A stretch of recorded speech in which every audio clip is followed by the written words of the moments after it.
Now, if you think leaving Luther after 4 years is difficult, try to imagine what it's like to be leaving after 44 years, or thereabouts. That's how long it's been since Dr. Ruth Caldwell arrived at Luther in the fall of 1971. But a person's legacy is not just in the number of years she has served, but in the lives she has touched and the communities she has helped to build. Some of you have had the privilege to know Professor Caldwell as Professor of French Language and Literature, or of Italian language. If so, you know that she is, at heart, someone who loves learning, who loves teaching, and who models the life of inquiry and of discovery that is the basis of the liberal arts at its best. From her selection as a Fulbright Scholar early in her career, to her professional service over decades, to national committees on AP exams and as a language consultant for higher education, to her work and advocacy with the American Association of University Professors, and in her selection as Jones Professor in the Humanities at Luther.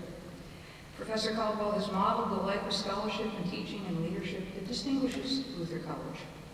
She's also demonstrated throughout her career at Luther a profound understanding that one's own learning is part of a much larger tapestry, that the life of the mind develops in community, and that we learn best when we learn from and with each other.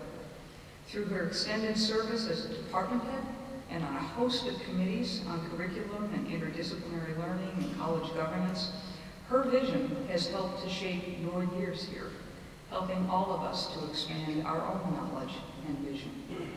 Indeed, she has modeled what it means to serve with distinction for the common good, and to do so with humility and grace. Please join me in welcoming Professor Caldwell.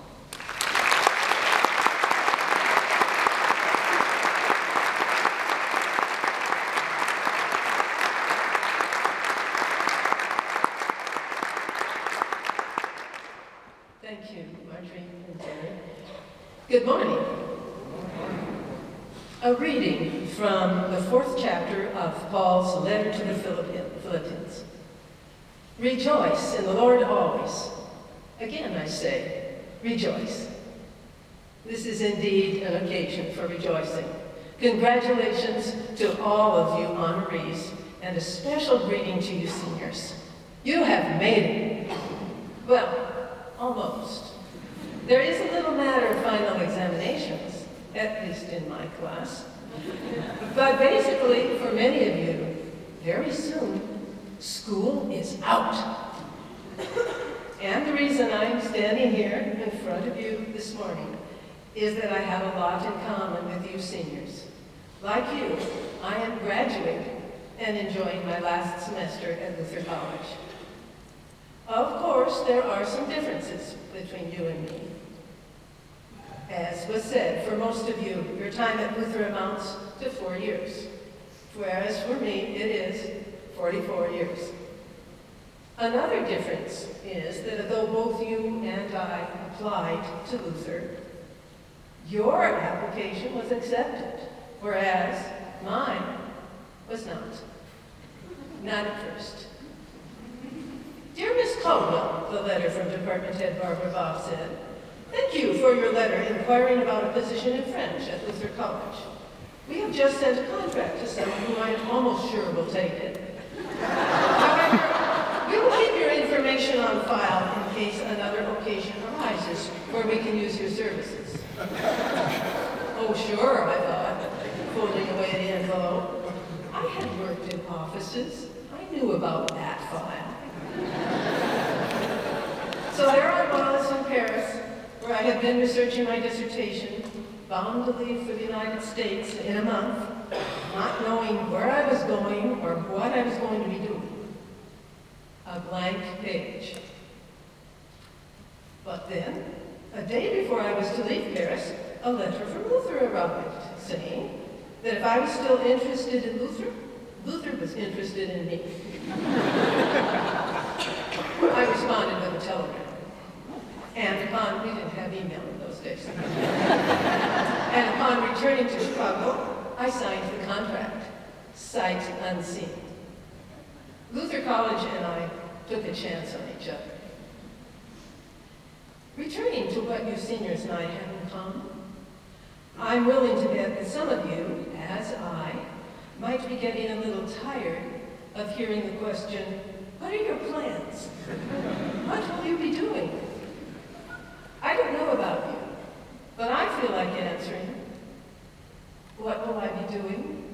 Why, nothing.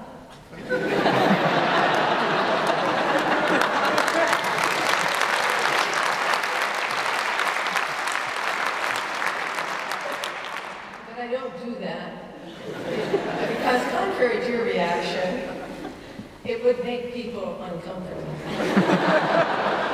It's too much like the blank page, the scary unknown, silence, the abyss, an awkward moment, something that needs to be filled. The blank page is a big problem for writers. It has been a subject for authors as diverse as the French symbolism poet Stéphane Mallarmé and the Smashing Pumpkins or Christina Aguilera. There is now a term, blank page syndrome, referring to the inability one has to start writing since there are no words already on the page. But don't worry about your final papers. You can find on the internet lots of techniques to overcome this obstacle. There is even advice on how to eliminate those bothersome blank pages when you are printing out documents. Clearly, blank pages are not to be tolerated. And yet, blank pages can be instructive. I was reminded of that this semester when we read a short story by the 18th century writer Voltaire, known to some of you as author of Candide. The hero of this story is called Nikomegas. That is the Greek word for little, as in microphone, we say microphone, and big, as in megabyte. In his snide way, Voltaire tells us the name Nikomegas, little big, is perfect for all big and important people. But he is also reminding us that size and other characteristics are relative. We are big or small in relation to others. Relative to us, Nikomegas is indeed very big in size. He is 24 miles tall and very different because he lives on one of the planets that revolve around Sirius. Now for the plot. The aspiring scientist, Nikomegas, publishes a paper comparing two kinds of insects and gets in trouble with the religious authorities of his planet, who make a big deal out of little things. This contrast is continued to the story, big and little. So, to let things cool down, Nikomegas decides to travel, and he ends up visiting our solar system. He first arrives on Saturn, where he strikes up a conversation with Saturn's secretary of the Academy of Sciences, who is much smaller than Nikomegas, but still much bigger than we are. After explaining to the secretary about the great diversity he sees in nature, he asks the secretary how many senses people on Saturn have. Why does he ask about senses? Because Voltaire is a great fan of the 17th century philosopher John Locke, who, in his essay concerning human understanding, proclaims that the source of our knowledge lies in our sensory experience. It was what we see, hear, touch, smell, or taste that helps us to construct reality, and not any abstract or innate ideas. The Saturnian secretary responds that on Saturn they have 72 different senses. But still, they have plenty of time to be bored. I know what you mean, says Nikomegas, and he points out that he has almost 1,000 different senses. And still, he and his fellow Syrians have some kind of vague desire or anxiety that tells them they are missing something. By this time, we readers should be feeling very inadequate with just our 5 senses. Although we might also be laughing at the all too human feeling of being bored despite all kinds of sensations and experiences that one might have. Well, Nikomegas and Saturnian decide to travel together to visit the rest of our solar system. Of course they do. They join all those couples who play off against each other in travel narratives. Dante and Virgil, Don Quixote and Sancho Panza, Thelma and Louise, Little Mermaid and the Flounder. You get the idea.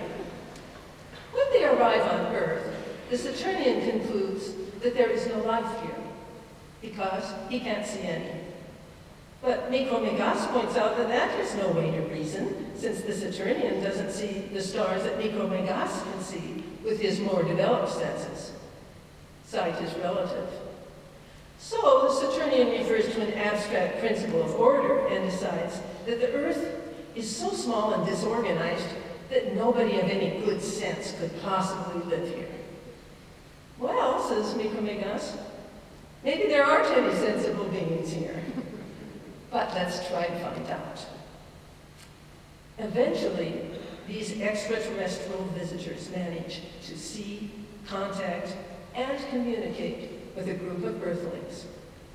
They are astonished that these insects and atoms on Earth can, with the use of a quadrant, measure the height of both Nikomegas and the Saturnian, as well as distances to various stars. But when they turn from mathematical reasoning to ideas about the source of knowledge and how we should live, Nikomegas and the Saturnian are disappointed. Voltaire uses this occasion to pass in review a quick history of Western philosophy in which he denigrates geocentric perspectives, innate ideas, and absolutist thinking, especially that of the Roman Catholic Church of his time. And only John Locke's philosophy is taken seriously. Before leaving Earth, Nikomegas promises to leave a book written in very small print that will reveal to humans the answer to everything. Indeed, this book arrives at the Paris Academy of Sciences, but when the secretary opens it, there are, you guessed it, blank pages. And the secretary of the Academy says derisively, I suspected as much. What does all this mean? Let me share with you my students' ideas, some of your ideas, which I have collected over the years. First of all, the blank pages may mean just that. There is nothing, and there are no answers in life. It's all inexplicable. Well, say some students, there is a language problem here. A being with 1,000 senses might have trouble explaining the truth to such limited people as human beings. Other students conclude that the blank pages suggest that science can tell us much about our perceptions and nature, but cannot tell us about the meaning of life and how we should live and treat each other. That is for each of us to figure out. A variation on this idea is a student who once said that the blank pages are Nikomegas' reminder of John Locke's blank paper, the image of our minds at birth. It is up to us to complete the blank pages based on our own experience. But not so fast. Other students ask, how do we know the pages are blank? They point out that the secretary of the Academy may have judged too quickly, like the Saturnian who thought there was no life on Earth because he didn't see anyone or anything. Elaborating on this idea of judging too quickly, some students point out the secretary's reaction to the blank pages. After opening the book, he says, I suspected as much. In other words, he saw what he expected to see and let his prejudice get in the way of true perception and understanding. So there you have it. From a story that ends in blank pages, we can learn a number of useful lessons about how to live, even with an uncertain future. Let's be mindful of our humble place in the universe. Be aware that we may not have all the answers. Be sure to have accurate scientific observation and accept verified scientific research. Let's not jump to conclusions and be on guard against our own suppositions and prejudices. And like Nico Migas, let's celebrate the diversity there is in nature and among us.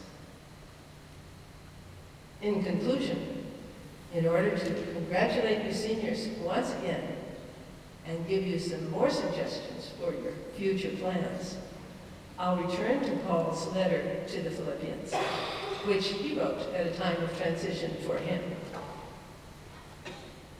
Finally, brothers and sisters, whatever is honorable, whatever is just, whatever is pure, whatever is lovely, whatever is commendable, if there is any excellence, and if there is anything worthy of praise, think about these things.